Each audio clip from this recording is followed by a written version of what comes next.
Hey girl, I'm so happy to have you along this beautiful ride and listening to this podcast.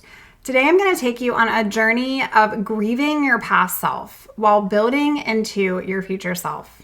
And I'm going to share a special story with you that I have found so healing in this season of life. And sis, I think you are going to enjoy it too. Lean in and listen in and let's get going.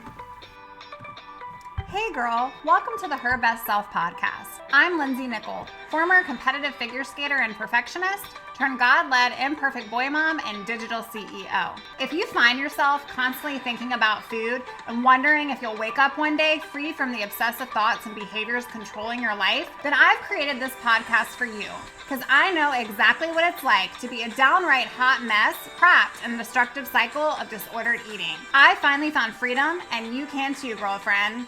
So if you're ready to heal your relationship with food and body and break the chains of control and show up in your best health, then grab your favorite Tarjay journal and let's get to it so you can start living your best life as your best self. I feel like I just spoke with you a couple of days ago, and yet here we are again, and so much has changed for our household over here. So the Nickel household grew by tiny paws over the weekend. And I want to talk about this more because it was spontaneous and it was absolutely a blessing. It was lovely. But I wanted to start the episode off with this because if you have been a listener of the show for a while now, in episode 32, I talk about this message of hope and heartbreak during loss and how that led to vulnerability for me and realness into grief and what it meant for me to let go and how that can inspire you if you've dealt with heartbreak, if you have dealt with loss, and learning how to let go of your eating disorder. Grief has a way of bringing out a new you and shifts happening through you. So I'm going to take us back about 2 years ago. You can listen to the full story on episode 32. But I had this amazing Yorkie who I was obsessed with. I had her for 14 beautiful years. She went through so much pain with me. She went through recovery with me. We were the real BFFs together. And I lost her 2 years ago. And I swore to myself I would never do it again because the pain was just way too hard when she left this world. But over the weekend, my amazing husband, it's like people in your life know exactly what you need when you need it. He surprised me with a new puppy and a new Yorkie.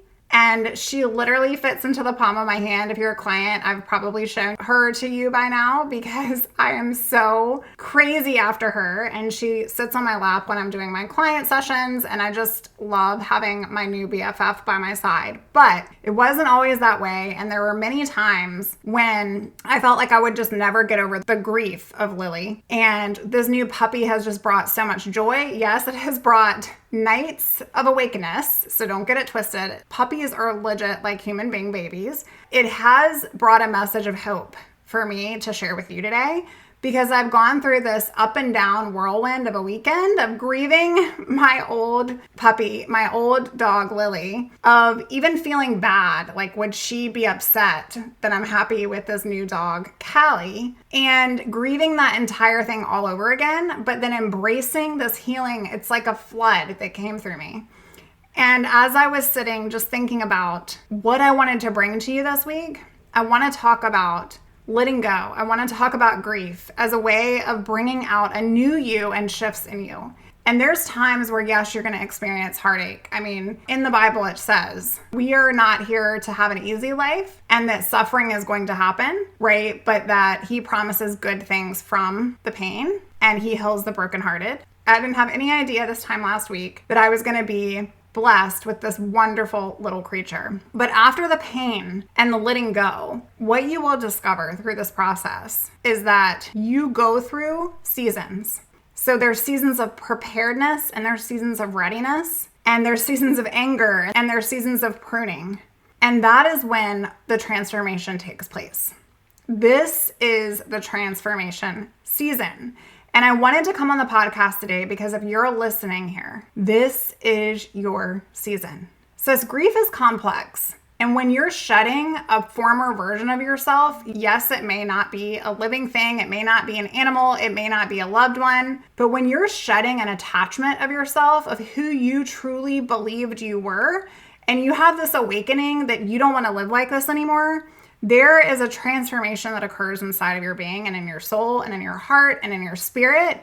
Is grief that comes out because we have to shed in order to create something beautiful and something new. So today I wanted to talk about, just like missing a loved one is totally normal, living without an eating disorder can feel so impossible. Living without my Lily, living without your heartbreak, living without your eating disorder, doesn't that feel nearly impossible? Well, it did for me. And I want you to know today that as you heal, you may miss certain feelings tied to that former version of yourself. You may miss certain moments, but you never truly do miss the darkness of an eating disorder. And I know I was supposed to show up on the show today and share that with someone because, sis, you are not your eating disorder. It's okay to grieve your perfect self. It's okay to grieve the illusion of this perfect body with this perfect stomach and these perfect arms or whatever your thing is that you just look at and get fascinated by if it's not perfect. It's okay to miss the false sense of control. It's okay to miss the familiar patterns and to miss even some of the crazy behaviors. You're human.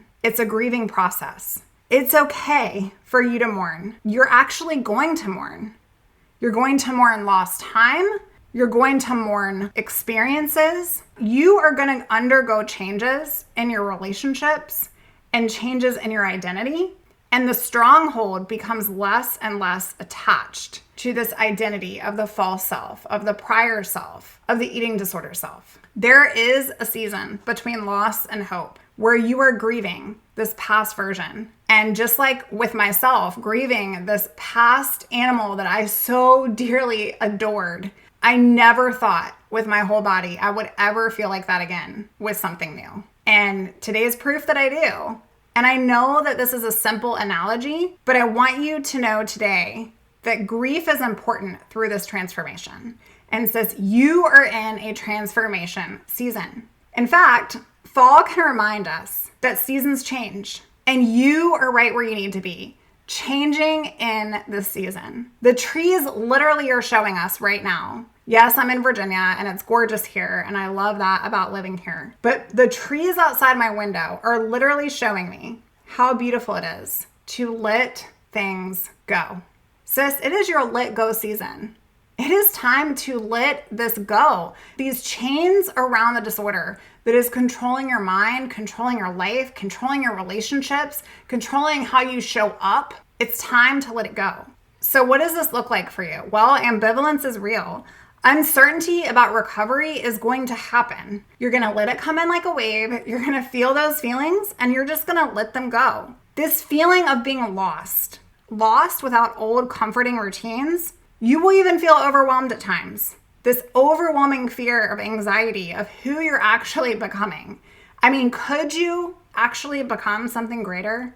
I don't know. I never thought I could until I did, until I trusted, until I believed, and until I leaned in to what that would look like for my life. You see, there is sadness that's going to take place about these past choices, about the time that you have allowed to take up in your life being chained to this disorder. There's guilt that even happens during that time. Guilt about what was lost. Guilt about time spent with people that you love. Guilt about if I had only gotten better earlier, maybe I would have more time now.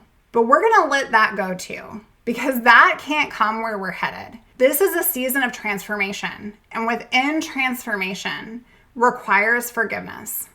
Not only compassion for yourself, but forgiveness for the choices that you made as you were just trying to get by and survive. Here's the important news as you navigate stepping away from your past self to your future best self. It's this concept of both and of recovery. This process isn't one way, sis, or another way. It's not black and it's not white. It can be both and. It's important to hold space for both hope and for grief.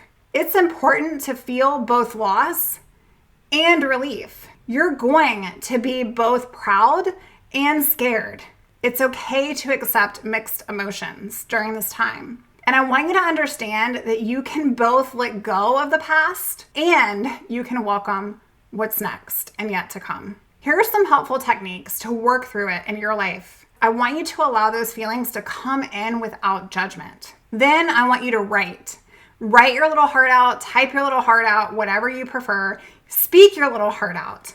Get it out. This could be a letter to your old self. This could be a letter to your future self. This could be both. This process can take place with a trusted community and a support of people around you because it helps you build some accountability, build some trust, build proof that if other people can do it in your circle around you, or if other people can help support you in your circle, then by goodness, sister friend, you will get there too. I want to invite you to our private community, herbestselfsociety.com. Come hang out with us there. Then, after you've allowed those feelings to come in without judgment, and you've gotten it out and you're letting it go and you're starting to feel them and starting to process them with trusted people around you, I want you to create recovery non-negotiables to honor where you're at in your journey.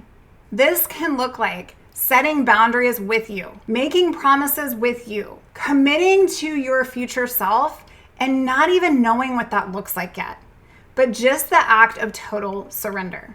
Rediscovering old passions in a new way while exploring interests that are beyond the previous version of yourself are going to help up the ante in this process as you are moving between loss of an old version into hope of a new becoming. I want you to find new sources of joy. I want you to find new sources of strength. I want you to build new traditions. Sis, this is the tradition season. This is the transformation season. Build new rituals, build new memories. When I first lost Lily, I felt like I could never go to the same places. I could never do the same things. All of her stuff had to get gone from the house because if I saw one blanket or one little outfit, I was just going to lose my mind. But now, instead of focusing on that past thing that I lost, I'm recreating new memories. I'm recreating new opportunities to find joy. Girl, my soul needed it oh so badly. Yours does too. Find things that are fun for you, that don't just feel productive. I want you to find things and discover things that light you up, that don't just feel like you're burning calories. And then look for proof. Look for proof all over. How is it that other people can go through this healing journey and come out positively on the other side, but you keep trying to argue for your own limitation? You are worthy. You can recover. You can do this. How did that prior version of you actually set the firm foundation for the now you and the future you? I'll give you an example. I literally would not be on this mic right now, doing what I'm doing right now, supporting women all over the world.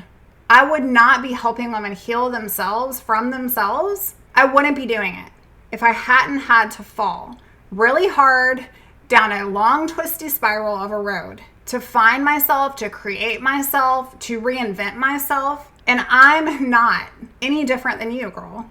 I hope today that this message brings you the courage to start fresh this fall, the resilience to fight against the odds, to fight against the voice, to fight against the disorder, to do the opposite.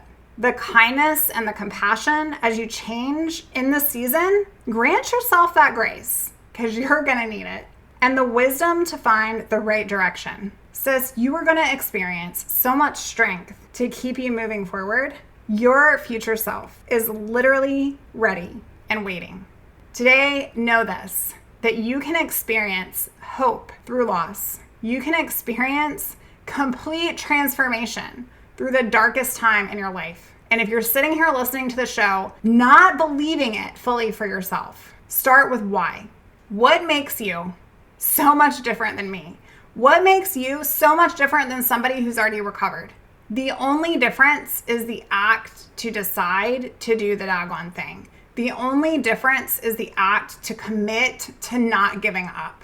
The only difference is instead of folding your hand and throwing in the towel, you decide right now that you're not doing that anymore and that you want to change your life. Grief has a way of bringing out a new you. And don't you forget it, that you might think you will miss the old you, but you really, really won't, especially when you find out the greatness that is truly yet to come. I believe in you. And with that, I want to invite you to a special masterclass that I'm hosting on November the 13th. You can go out to the website, herbestself.co, and you can register there. And I cannot wait to pour into you during that time together. We're going to talk about the objections that you might be facing in your recovery and how to overcome those. And I'm going to serve you and love on you and honor you, because you are not here by happenstance. You are listening to the show because not only do I believe that God brought you into my space, but I believe that it's exactly what you needed right now, today. I love you, girl, and I'd love to support you. I have a short list of openings that are available right now as I help clients move into their complete recovered life and bring on a few new additional ladies for one-on-one personalized support. If you feel that you would benefit from accountability from somebody who has been there and recovered, I would love to work with you personally. Please go on out to herbestself.co. You can fill out a client application right there. All right, friend, until Friday, bye for now. Oh, friend, thank you so much for letting me share what was on my heart today. My hope for this podcast is to help more women find freedom from food and body. If this has empowered or blessed you, let me know. I'd be honored for your rating and review of my show, and I'd love to connect with you in my private Facebook community. You really can move from perfection to purpose. Let's break the chains together. I'll help navigate the way. Until next time, bye for now, girl.